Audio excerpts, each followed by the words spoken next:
오늘 우리에게 주시는 하나님 아버지의 말씀은 사도행전 19장 8절에서 10절 말씀입니다. 사도행전 19장 8절에서 10절 말씀 제가 봉독에 올리겠습니다. 바울이 회당에 들어가 석 달 동안 담대히 하나님 나라에 관하여 강론하며 권면하되 어떤 사람들은 마음이 굳어 순종하지 않고 무리 앞에서 이 도를 비방하거늘 바울이 그들을 떠나 제자들을 따로 세우고 두란노 서원에서 날마다 강론하니라. 2해 동안 이같이 하니 아시아에 사는 자는 유대인이나 헬라인이나 다 주의 말씀을 듣더라. 아멘. 우리가 계속해서 또 이 시간에 사도행전 말씀 나누고 있습니다. 오늘은 사도행전 19장 8절에서 10절입니다. 바울이 지금 이 상황은 바울의 3차 전도 여행이에요. 바울이 1차 전도 여행, 2차 전도 여행 때 방문했던 곳을 다시 또 첫 번째로 방문한 다음에 지금 어디에 와 있냐면 에베소에 와 있어요. 소아시아의 수도이면서 경제적이나 상업이나 무역 뭐 이런 것들이 굉장히 활발하고요. 그러한 또 아데미 신전이 있기 때문에 많은 순례객들이 또 오고요. 그러니까 그런 면에서 굉장히 이곳은 복음을 전하고 하는데 굉장히 중요한 요충지이기 때문에 바울은 지금 이곳에서 6년간의 이 3차 전도 여행의 그 기간 동안에 한 반 정도를 많은 시간을 여기서 투자할 정도로 굉장히 중요한 지역입니다. 또한 이곳에서 복음이 전해지면서 우리가 요한계시록에 나오는 초대교회 7교회 마찬가지 여기서 막 다 세워집니다. 그러니까 그 정도로 이 에베소는 굉장히 중요한 지역인데 지금 이곳에서 복음을 전하고 하면서 어제 말씀 나눈 것처럼 12명의 제자가 세워졌잖아요. 그들이 그동안은 자기 나름대로 열심히 신앙생활을 했는데 알고 보니까 성령에 대해서 알지 못했고 또 그것을 사모할 때 하나님께서 허락하심으로 성령이 그들에게 임해서 방언을 하고 예언을 하고 이러한 놀라운 일들이 일어나는 것이죠. 그러면서 바울은 그럼에도 불구하고 한쪽에 아쉬움이 있어요. 그래서 8절 보시면 이 자기 동포에 대한 안타까움, 아쉬움이 있어요. 그래서 바울은 가는 곳마다 이 동포에 대해서 복음을 전하는 것을 놓치지 않았지요.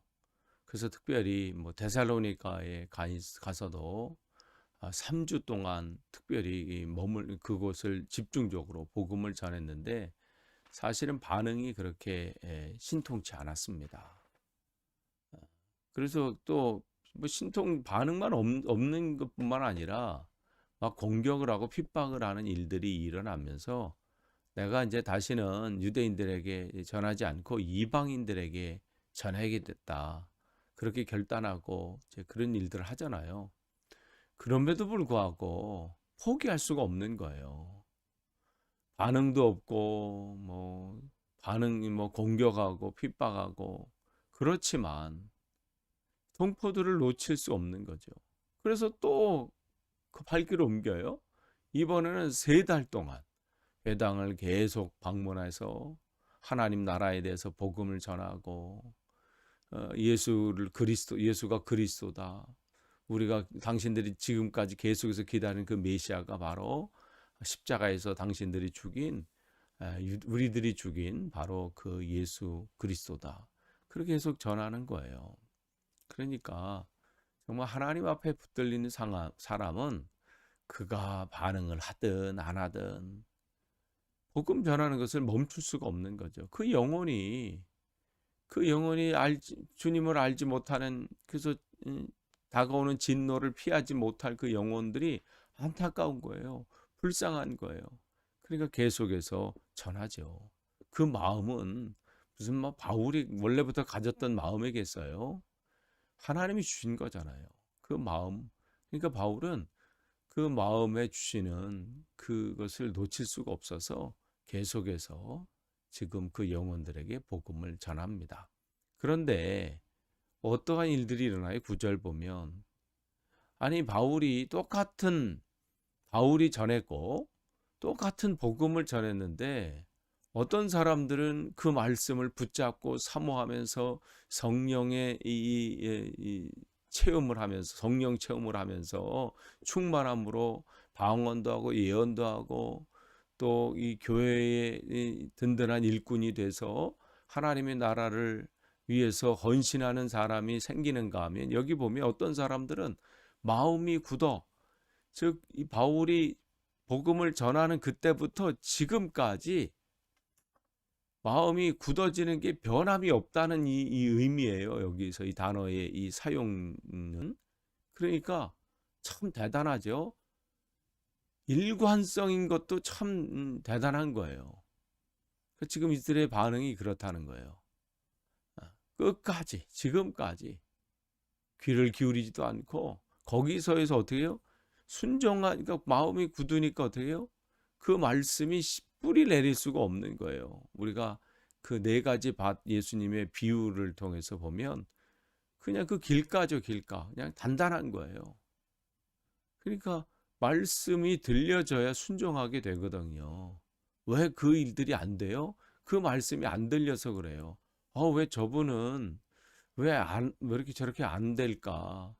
왜 저렇게 저 상황 속에서 왜 결단하지 못할까? 왜 순종하지 못할까? 왜 더 성장하지 못할까? 그거 갖고 이상하게 여길 건 아닌 거예요. 왜냐하면 안 들리기 때문에 그렇거든요. 그 얘기는 뭐예요? 계속해서 하나님의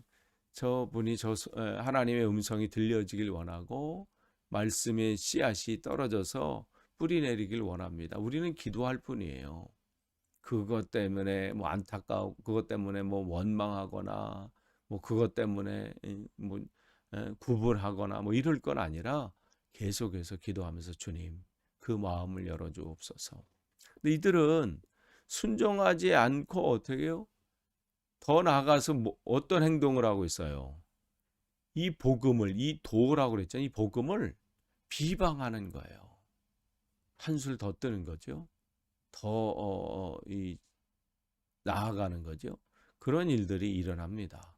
그때 바울은 어떻게 하나요? 바울이 그들을 떠나 그랬어요.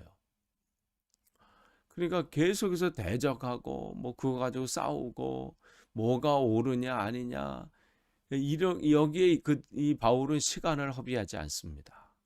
지금 중요하게 내가 해야 될 것이 무엇인지 그걸 먼저 붙잡는 거예요. 우리 마음에서도 바울은 갈라디아에서 얘기하기를 뭐라고 했냐면 우리 안에는 두 마음이 있다. 육체의 소욕이 있고 그 다음에 성령이 있다. 그래서 그것이 두 가지가 늘 싸운다고 그랬잖아요. 내 이 욕심이 있어서 그 욕심을 이루려는 쪽으로 내 마음이 가는 경우가 있고 또 아니면 한쪽은 성령이 원하시는 쪽으로 그 마음이 가는 쪽이 있잖아요. 우리 안에서 그 두 마음이 있어요. 한쪽은 주님의 마음을 계속 주셔서 사랑해야 된다, 용서해야 된다, 내가 더 그걸 나눠야 된다 그런 마음이 있는데 또 한쪽은 미움의 마음, 뭐 섭섭함의 마음, 분노의 마음 이런 것들이 우리 안에 막 싸우고 두 마음이 싸우잖아요. 그러면서 근데 우리 안에 주님께서는 무엇을 붙잡을 건지를 우리가 분명히 말씀해 주시잖아요. 바울을 통해서도 우리에게 말씀해 주십니다. 육체의 소욕을 이루지 않고 성령의 그 뜻을 이루라. 여러분 안에 미움이나 섭섭함이나 분노나 또 짜증이나 뭐 이러한 마음들이 여러분 안에 계속 이러면 그 마음을 방치하지 마세요. 그 마음이 여러분 안에 계속해서 여러분 안에 귀에 들려질 때 그 자리를 떠나세요. 그 마음을 여러분이 놓고 어떻게 해요? 주님이 주시는 마음을 붙잡는 거예요. 바울은 붙잡고 그 다음에 무슨 일을 했어요? 거기 보면 제자들을 따로 세우고. 그러니까 이제는 비방하고 공격하고 이러한 소리에 귀를 기울이는 게 아니라 하나님께서 내게 원하시는 것이 무엇인지를 붙잡고 그 일을 행하는 것이죠. 그래서 제자들을 따로 세우는 거예요. 그러면서 그 일들을 감당하는, 그러니까 성령의 이끄심에 순종하기로 결단하는 거예요. 오늘도 우리에게 주시는 마음들이 있어요. 계속해서 하나님께서 우리의 이끄심이 있단 말이죠. 그 말씀에 순종하는 거예요. 근데 참 그 길 걸어가는 게 쉽지 않죠. 왜냐하면 거기 하면 내 자아가 죽어야 되거든요. 내 자존심을 내려놔야 되거든요. 거기에 내 삶의 모든 것이 내려놔야 되거든요. 그 안에는 헌신과 수고와 번거로움과 또 내려놓음과 그런 것들이 요구되거든요. 거기에는 나는 없는 거예요. 남들이 나를 인정해 주는 거에 대해서 이제는 내려놔야 되는 거예요. 그러니까 그 길이 좁은 길이고요. 참 그 길을 아무튼 가려고 하지 않는 길이죠. 그럼에도 불구하고 주님은 그 길을 우리에게 걸으라고 말씀하십니다. 왜냐하면 주님께서 걸으셨던 길이기 때문에 오늘도 우리는 그 길을 걷는 것이죠. 그러면서 그 길을 함께 갈 사람들을 세우는 거예요. 왜냐하면 나 혼자 가면 지쳐요. 나 혼자 할 때는요, 힘들어요. 그렇기 때문에 함께 가야 되고 함께 그 일들을 걷는 사람들이 필요한 것이죠. 그래서 지금 그 길들을 따로 세우고, 그러니까 지금 이 일들을 여기서 하는 거예요. 근데 거기 이제 9절에 보면 어디냐면 두란노 서원에서 이렇게 있어요. 두란노 서원이라는 것은 에베소에 있는 두란노라는 사람인데, 이 사람은 그 지역에서 굉장히 존경을 받는 사람이었다고 얘기를 해요. 그러니까 그 사람의 이름을 따서 그러니까 서원이라고 하면 그냥 뭐 학교 정도 이렇게 생각하시면 되는데, 뭐 서당, 학교, 그러니까 그 건물에서는 늘 뭔가의 가르침이 있었던 것 같아요. 그런데 바울은 그 시간에서 오전 11시부터 오후 4시까지 기록에 의하면 그때를 빌린 거예요. 한 5시간 정도. 그 시간은 또 이 더위로 인해서 이런 가르침이나 모임들이 수독되는 시간이 바로 이 시간이었거든요. 그러니까 그 시간을 빌려서 그러니까 이 다른 시간에는 뭐 다 사용되어지니까 그 시간에 이 말씀을 가르치고 나누고 제자 세우고 이러한 일들이, 그러니까 제자 양육이 바로 이 두란노 서원에서 있었던 것이죠. 그러니까 바울은 집중적으로 요 기간 동안, 여기서 2년 동안, 이래서 뒤에 10절을 보시면 2해 동안, 그러니까 2년 동안 말씀을 가르치는 것, 말씀을 그 안에서 집중적으로 제자들을 양육하게 되죠. 그런 일들이 일어났을 때 어떠한 결과들이 일어나요? 참 에베소서는 특별한 이 방법이에요. 다른 지역, 뭐 데살로니가나 또 1차 전도 여행 때 또 소아시아 지역에 했던 곳은 가서 말씀을 선포하고 또 나가서 전도하고 뭐 이러한 방식이었다면, 여기 에베소에서는 제자 양육의 그 시간들이었어요. 그러니까 그때마다 하나님의 주신 그 지혜로 그 일들을 감당하게 되는데, 그 일들이 일어났을 때 어떠한 놀라운 일들이 일어나요. 유대인이나 헬라인이나 다 주의 말씀을 듣더라. 그러니까 놀라운 이런 결실들이 맺어지는 거예요. 그러니까 가르침이 굉장히 중요한 거죠. 말씀을 배우고 그 뜻이 무엇인지 깨닫고 그런 것을 또 나누고, 그러니까 그런 일들이 여기서 일어났습니다. 그래서 매일이라고 그랬어요. 매일 한순간도 놓치지 않고 말씀을 묵상하고 나누고 이런 것들이 일어났던 것이 바로 에베소입니다. 그러니까 여러분, 이러한 사람들이 시작은 뭐 대단한 무슨 뭐 어마어마한 사람들이 모여서 한 게 아니에요. 소수의 사람들이, 소수의 헌신자들이 매일 말씀을 묵상하고 또 제자를 삼고 뭐 이렇게 해서 언제 뭔가 이룰까, 그런 것이 아니라 그냥 오늘 한 사람 한 사람 제자로 양육하고 또 만나고 말씀을 나누고 가르치고 했을 때 놀라운 일들이라는 것처럼 여러분에게도 마찬가지예요. 오늘 하나님께서는 여러분을 통해서 하나님의 놀라운 일들을 지금 준비하고 계시고 그 일들을 이루십니다. 그러니까 여러분 지칠 거 없어요. 또 여러분 그 안에서 낭망할 것도 없고요. 하나님, 한 사람이라도 내가 세우기를 원합니다. 먼저 또 내가 세워지기를 원합니다. 그러면서 한 걸음 한 걸음 나아가는 거예요. 그러니까 뭐 지금 뭐 대단한 뭔가 이루어지지 않는다고 해서 답답할 것도 없고요. 안타까우실 것도 없어요. 주님께서 오늘도 인도하시는 만큼 나가고 그 일들 할 때 하나님은 결실을 맺게 하셔요. 그래서 아까 말씀드린 것처럼 이렇게 말씀을 나누고 제자들을 양육하고 할 때 이게 확장돼서 에베소를 중심으로 해서 그 지역에 복음이 전파돼서 그 초대교회 그 7교회들이 세워지면서 이게 수세기 동안 하나님의 놀라운 일들을 감당하는 교회로 하나님께서는 그들을 세우셨다는 거죠. 오늘도 마찬가지예요. 우리가 바로 세워지면 하나님께서 이 지역에 하나님의 놀라운 일들을 이루실 겁니다.